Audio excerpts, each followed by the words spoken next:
President Trump turned the power of the White House against the news media on Friday, escalating his attacks on journalists as the enemy of the people and berating members of his own FBI as leakers who he said were putting the nation at risk. In a speech to the Conservative Political Action Conference, Mr. Trump criticized as fake news organizations that publish anonymously sourced reports that reflect poorly on him. And in a series of Twitter posts, he assailed the FBI as a dangerously porous agency, condemning unauthorized revelations of classified information from within its ranks and calling for an immediate hunt for leakers. Hours after the speech, as if to demonstrate Mr. Trump's determination to punish reporters whose coverage he dislikes, Sean Spicer, the White House press secretary, barred journalists from the New York Times and several other news organizations from attending his daily briefing, a highly unusual breach of relations between the White House and its press corps. Mr. Trump's barrage against the news media continued well into Friday night. "Fake news media knowingly doesn't tell the truth," he wrote on Twitter shortly after 10 p.m., singling out the Times and CNN. "A great danger to our country." The moves underscored the degree to which Mr. Trump and members of his inner circle are eager to use the prerogatives of the presidency to undercut those who scrutinize him, dismissing negative stories as lies and confining press access at the White House to a few chosen news organizations considered friendly. The Trump White House has also vowed new efforts to punish leakers. Mr. Trump's attacks on the press came as the White House pushed back on a report by CNN on Thursday night that a White House official had asked the FBI to rebut a New York Times article last week detailing contacts between Mr. Trump's associates and Russian intelligence officials. The report asserted that a senior White House official had called top leaders at the FBI to request that they contact reporters to dispute the Times's account. "The fake news doesn't tell the truth," Mr. Trump said to the delight of the conservatives packed into the main ballroom at the Gaylord National Resort and Convention Center just south of Washington. "It doesn't represent the people, it doesn't and never will represent the people, and we're going to do something about it." In the West Wing less than 3 hours later, the consequences were becoming clear. Mr. Spicer told a hand-picked group of reporters in a briefing in his spacious office that the White House would relentlessly counter coverage it considered inaccurate.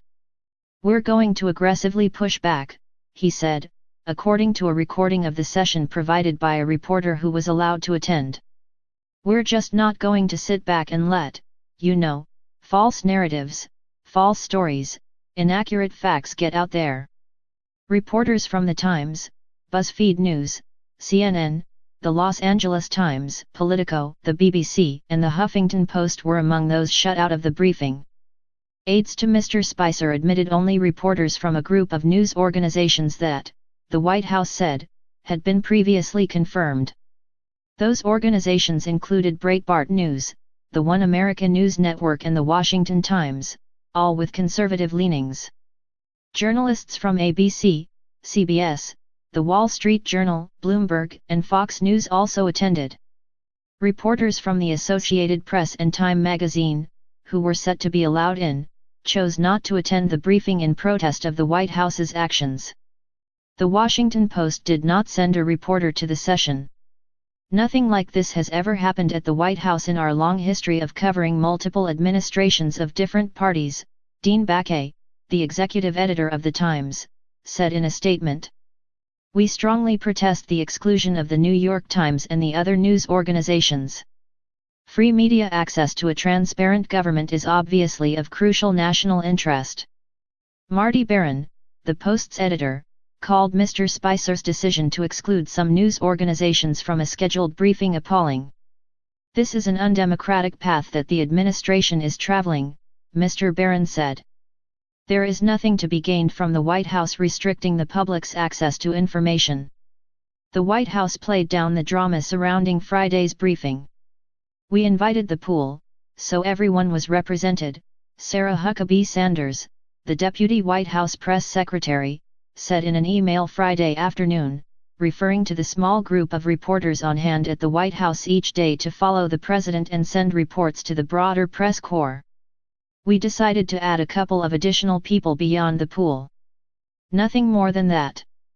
The White House Correspondents Association, which represents the press corps, also protested the decision. But Jeff Mason, the organization's president, pointed out that the White House had provided near-daily briefings and accepted questions from a variety of news outlets since Mr. Trump took office. "We're not happy with how things went today," Mr. Mason said in an interview. "But it's important to keep in mind the context of how things have gone up until now."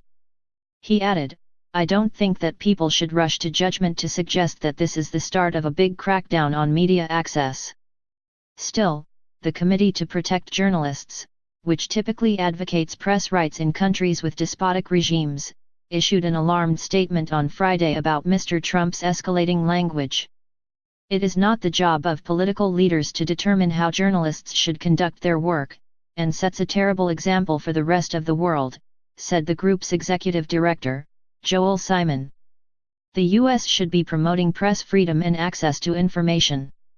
Mr. Trump, in his attack on the news media at the conservative gathering, complained at length about the use of anonymous sources in news stories, charging that some reporters were fabricating unnamed sources to level unfair charges against him. "They shouldn't be allowed to use sources unless they use somebody's name," Mr. Trump said. "Let their name be put out there." At another point, he said, "A few days ago, I called the fake news the enemy of the people because they have no sources, they just make it up." He added that his enemy of the people label applied only to dishonest reporters and editors. Those comments came shortly after his own aides had held a briefing for the White House press pool on the condition of anonymity to deny CNN's story suggesting there had been improper contact between the White House and the FBI regarding the Times article on Russian contacts.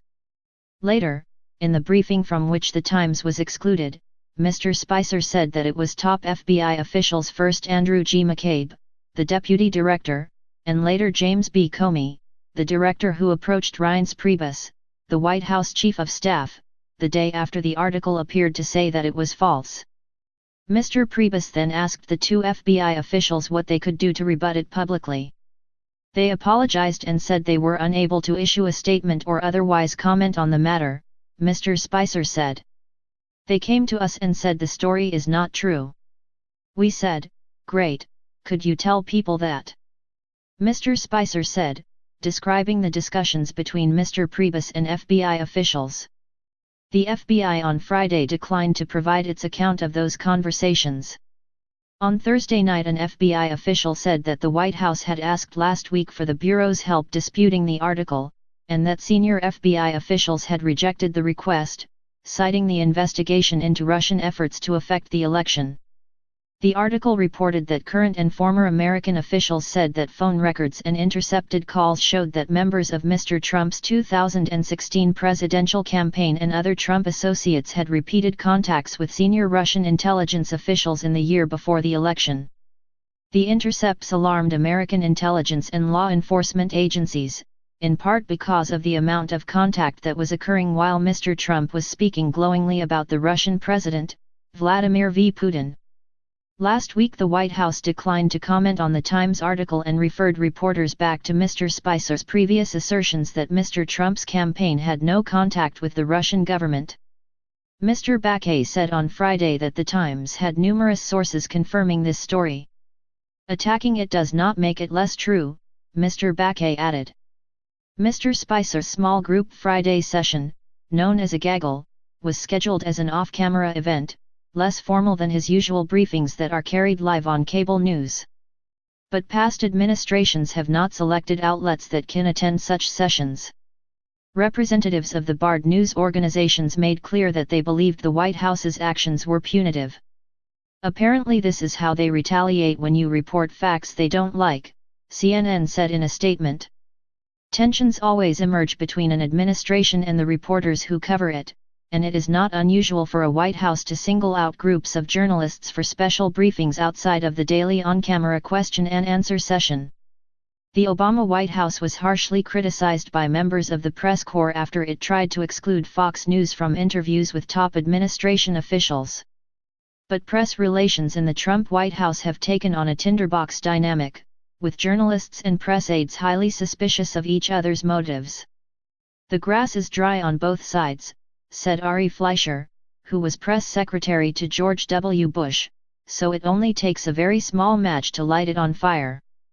Michael S. Schmidt contributed reporting from Washington, and Sydney Ember from New York.